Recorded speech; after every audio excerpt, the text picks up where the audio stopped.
하나님의 말씀은 사무엘상 11장 12절에서 15절이 말씀입니다. 백성이 사무엘에게 이르되 사울이 어찌 우리를 다스리겠느냐 한 자가 누구니이까 그들을 끌어내소서 우리가 죽이겠나이다.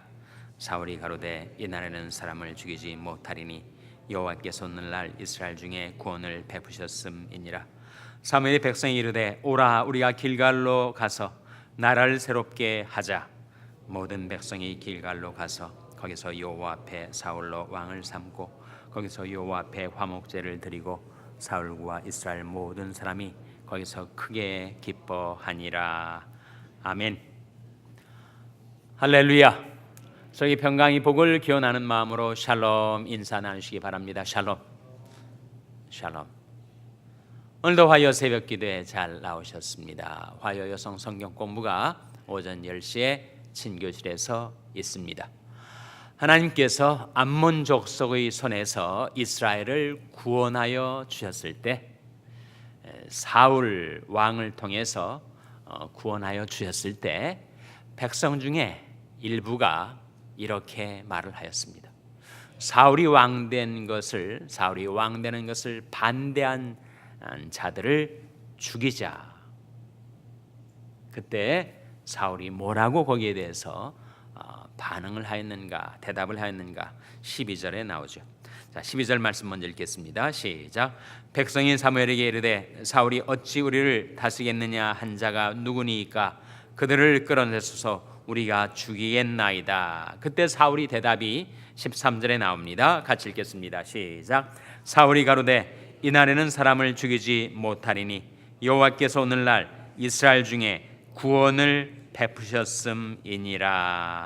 사울이 하나님이 이스라엘 중에서 구원을 베푸신 이 날에 어찌 사람을 죽일 수 있다는 말인가? 자기가 왕되는 것을 반대했던 대적자들,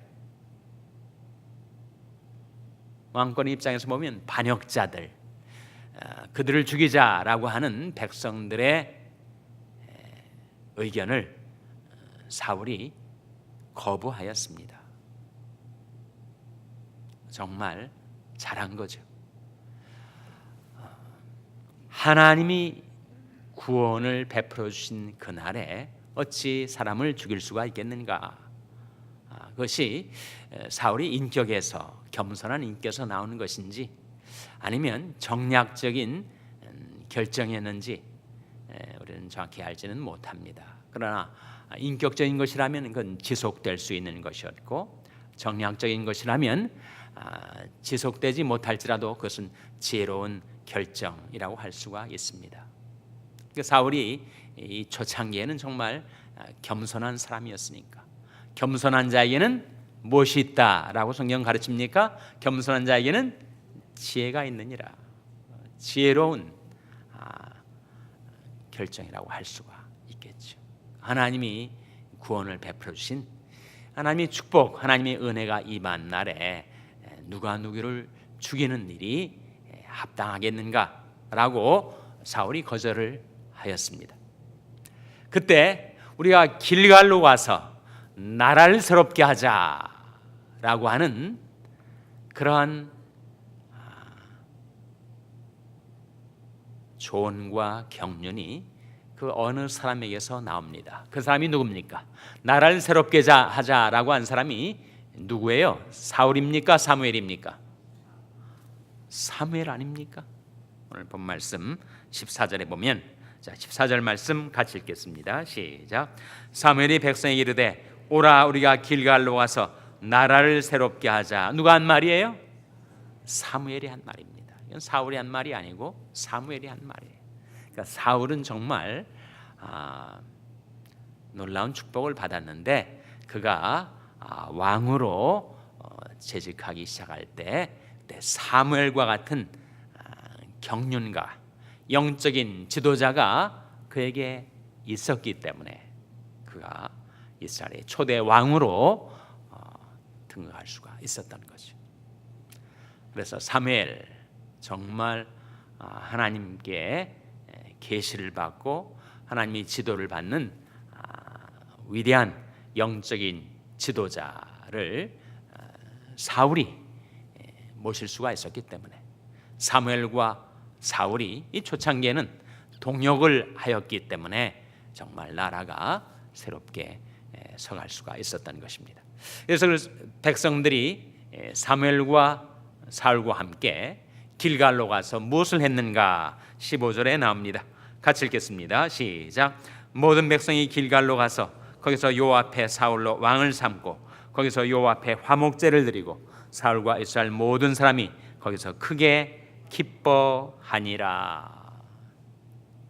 하나님이 구원을 보고 나라가 새롭게 되는 것을 보고 그리고 하나님 앞에 화목제를 드리고 헌신하면서 그들이 크게 기뻐하였습니다. 하나님의 구원이 나타나면 우리는 기뻐하게 되죠. 이스라엘 민족에 있어서는 그 구원은 바로 대적들과의 전쟁에서의 승리를 가리키겠지만 우리 그리스도인들에게 있어서의 하나님의 구원이라고 할 때 구원에는 세 차원이 있습니다. 세 시제가 있어요. 자, 우리들에게 임하는 은총의 구원, 그 구원의 세 차원이 뭐죠? 바로 의화와 성화와 영화 아닙니까?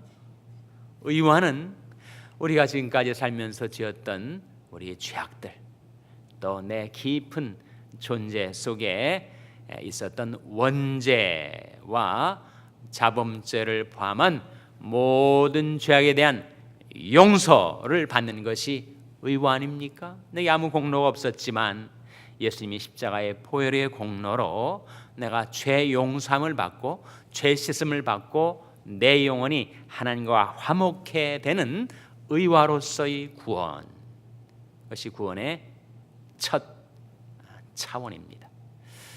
구원의 두 번째 차원, 구원의 두 번째 단계가 있는데 그것은 바로 성화죠. 성화로서의 구원, sanctification으로서의 구원은 내가 하나님의 은혜로 죄 용서함 받고 새 사람 된 다음에 내 심령은 새롭게 되었지만 내 생각과 습관은 구태의연, 여전히 옛사람에게 머물러 있는 차원에 하나님의 구원이 임하게 되면서 내가 새롭게 변화되어가는 하나님의 형상, 예수 그리스도의 인격을 닮아 변화되어가는 과정을 가리켜서 성화로서의 구원이라고 합니다. 영화로서의 구원은 뭐죠? 영화로서의 구원은 뭡니까? 그것은 우리 주 예수 그리스도께서 다시 오실 때 인류 역사의 종말에 그 만물을 자기에게 복종케 할 수 있는 자의 역사로 우리 낮은 몸을 자기 영광의 몸이 형체같이 변케 하시는 바로 내 천한 몸이 예수 그리스도의 부활의 영광스러운 몸을 입게 되는 영화로서의 구원이 우리 소망으로 남아 있는 것이죠. 그래서 구원이라고 할 때 구원에는 세 시제, 세 단계, 세 차원이 있는데 그것은 바로 무엇과 무엇이라고요? 의화와 성화와 영화다. 의화는 뭘로 이루어지는 것인가? 예수님의 십자가의 보혈의 공로로. 성화는 뭘로 이루어지는 것인가? 그것은 바로 말씀과 섭리로. 그리고 영화는 언제 이루어지는 것인가? 예수 그리스도의 재림하실 때 새하늘과 새 땅에 들어갈 수 있도록 내게 영광스러운 부활의 몸을 하나님께서 이루어 주시는 그때 영화가 이루어지는 것입니다. 그렇다면 우리는 우리에게 들려진 복음 듣고 회개하고 예수 믿어서 하나님의 은혜로 의화로서의 구원은 이미 받은 자들이에요. 그리고 영화로서의 구원은 우리에게 소망으로 주어져 있습니다. 그럼 우리가 지금은 의화와 영화 사이에 무엇으로서의 구원을 이루어가고 있는 것입니까? 이 성화로서의 구원을 이루어가는 것이지. 그래서 날마다 우리 평생 지속적으로 이루어지는 구원입니다. 주는 영이시니 주의 영이 계신 곳에는 자유함이 있느니라. 우리가 다 수건을 벗은 얼굴로 거울을 보는 것 같이 주의 영광을 보매 저와 같은 형상으로 화하여 영광으로 영광에 이르니 곧 주의 영으로 말미암음이니라 했을 때 저와 같은 형상으로 화하게 되는 것, 하나님의 형상, 예수 그리스도의 인격을 닮아가는 것이 바로 성화로서의 구원이에요.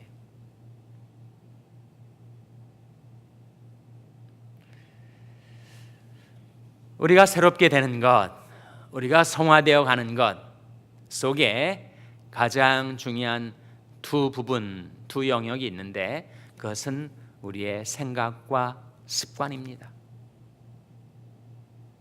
우리 심령은 변화되었죠.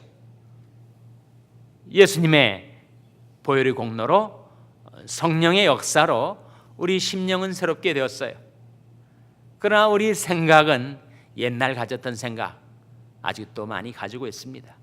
우리 습관은 어떠한가? 예수 믿고 좀 변화된 습관도 있지만 아직도 구태의연한 습관들이 내게 남아있단 말이죠. 근데 그것이 변화되어 가는 것, 이게 바로 성화입니다. 나의 생각이 변화되고 나의 습관이 변화되고. 내 생각은 어떻게 변화되는가? 내 생각은 하나님의 생각으로 변화되는 거죠.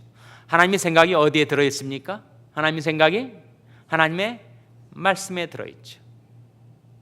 그러니까 말씀을 계속 묵상하다 보면 하나님이 이렇게 생각하시는구나, 하나님이 이렇게 판단하시는구나, 하나님이 이러한 가치관을 가지신 분이시구나, 그걸 배우면서 내 옛 생각을 버리고 하나님의 생각, 하나님의 말씀을 계속 내가 받아들이는 거죠. 그러면서 내 생각이 차츰차츰 새롭게 되는 것입니다.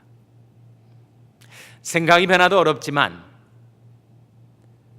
더 어려운 것은 습관이 변화 아닙니까?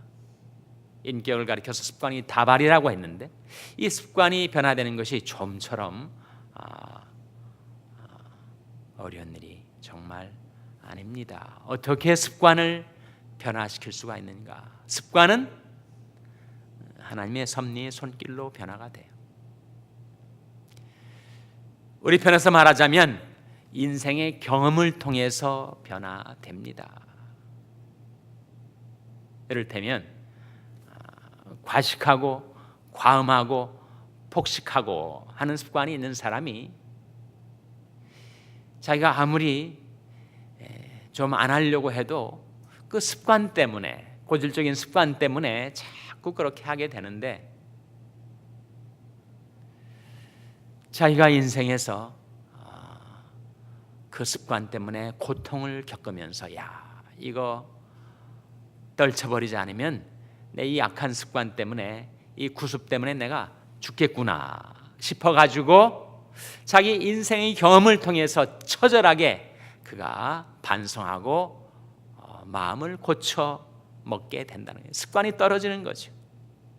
너희는 유혹의 욕심을 따라 썩어져가는 구습을 좇는 옛사람을 벗어버리고 오직 심령으로 새롭게 되어 하나님을 따라 의와 진리 거룩함으로 지으심을 받은 새 사람을 입으라 하셨는데 그 구습, 유혹의 욕심을 따라 썩어져가는 구습을 좇는 내 삶이 어떻게 변화되는가? 하나님의 섭리의 손길로 내 구습이 깨어져 나가고 떨어져 나가고 이제는 하나님의 백성답게 새로운 습관을 가지고 살아갈 수 있게 되는 것은 바로 하나님의 손에 의해서 이루어지는 것입니다. 여러분, 하나님의 손이 항상 내게 같이 고통과 압박과 내 인생길에 장애로 다가오지 않고 대신 하나님의 손이 나의 인생을 새롭게 해주고 견고하게 세워주고 든든하게 나의 삶을 세워주는 방향으로 나아갈 수 있도록 그렇게 우리가 살아가야 하지 않겠습니까? 주의 행사를 주의 종들에게 나타내시며 주의 영광을 저희 자손에게 나타내소서. 주의 하나님의 은총을 우리에게 임하게 하사 우리 손의 행사를 우리에게 경고케 하소서. 우리 손의 행사를 우리에게 경고케 하소서. 하나님의 사람 모세는 그렇게 기도했는데 정말 하나님의 은혜로서 제가 의화로서의 구원을 받고 그리고 하나님의 능력으로 장차 영화로서의 구원을 소망하면서 그 의화와 영화 중간인 과정인 성화로서의 구원을 경험하며 살아갈 때 하나님의 말씀으로 우리 생각을 새롭게 해주시고 하나님의 섭리의 손길로 우리의 습관을 새롭게 해주셔서 사무엘은 나라를 새롭게 하자 했는데 정말 내가 새롭게 되고 나의 가정이 새롭게 되고 나의 교회가 새롭게 되게 하소서. 하나님의 구원이 저와 여러분의 삶 속에 임하게 되시기를 주님의 이름으로 축원합니다. 기도하시겠습니다. 오늘 말씀 기억하며 하나님, 저희들을 긍휼히 여기셔서 하나님의 구원을 베풀어 주시고 저희들의 심령, 저희들의 생각, 저희들의 습관, 저희들의 인생, 저희들의 가정, 저희들의 교회, 저희들과 관계는 모든 것들을 하나님께서 구원하여 주시옵소서. 기도하시기 바랍니다. 우리 자녀들을 위해서 기도할 때 하나님, 저희 자녀들의 인생 가운데 하나님의 구원을 베풀어 주시옵소서 위하여 기도하시기 바랍니다. 병상에 연약한 지체들을 위해서 기도하실 때 하나님, 하나님의 치료와 구원이 저들에게 임하게 하여 주시옵소서 위하여 기도해 주시기 바랍니다. 우리 샬롬교회를 위해서 기도할 때 하나님, 저희 샬롬교회가 하나님의 구원을 경험하고 하나님의 구원을 기뻐하는 교회가 되게 해달라고 기도해 주시기를 바랍니다. 저희 교회를 새롭게 하여 주시옵소서 위하여 기도해 주시기 바랍니다. 여러분의 생업을 위해서 기도하시고 한국 맹인교회 이경철 목사님을 위해서 기도해 주시기 바랍니다. 하나님, 이 아침 하나님 앞에 나온 자들을 성령으로 충만케 하여 주시옵소서. 이런 제목들 놓고 우리 합심해서 기도하겠습니다.